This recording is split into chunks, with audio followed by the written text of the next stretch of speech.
I went to the corner, my friends, they weren't there. They said, hey man, you want your share?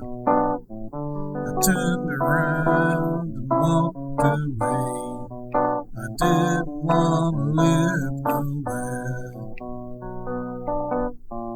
Street corners with the finest of views.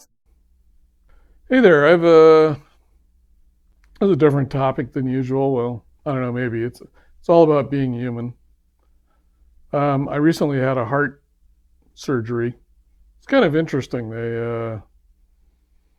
I have blood clots. I've been taking blood thinners for them for several years. They put a device in me called the Watchman, which there's a particular appendage in the heart where a very large percentage of the clots come out of, and they put this titanium mesh over it so the clots can't come out, and eventually my heart's going to grow over it. And so I'm no longer on blood thinners.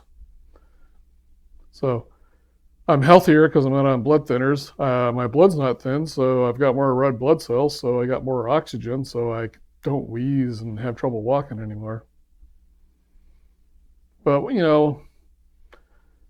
it's kind of interesting when you get into that kind of a situation, who shows up and what they show up for.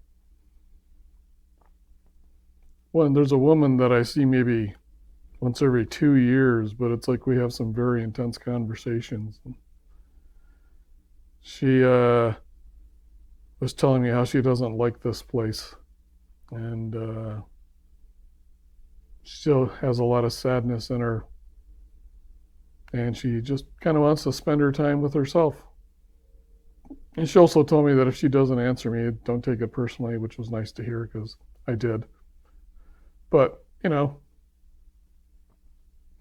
it's interesting as I'm getting to actually enjoy my life more the more I let go of it, more I let go of who I think I am. Sounds kind of trite for a lot of things, but again, my name, Douglas McCarron, was made up by my parents, and my personality was a generation and creation of a bunch of stuff that happened and got in me and started chewing at me. And it's interesting because thoughts seem to be more than just words. There's a lot of feeling and energy and power and emotion in there too. It's just something that human beings have, and I've been striving to settle that and complete it and get loose of it, and been doing pretty well. I'm a lot calmer and less mean and let go of things that bother me pretty quickly. Actually, a lot of things that used to bother me, I'm just kind of like not even noticing anymore. So that's really pleasant.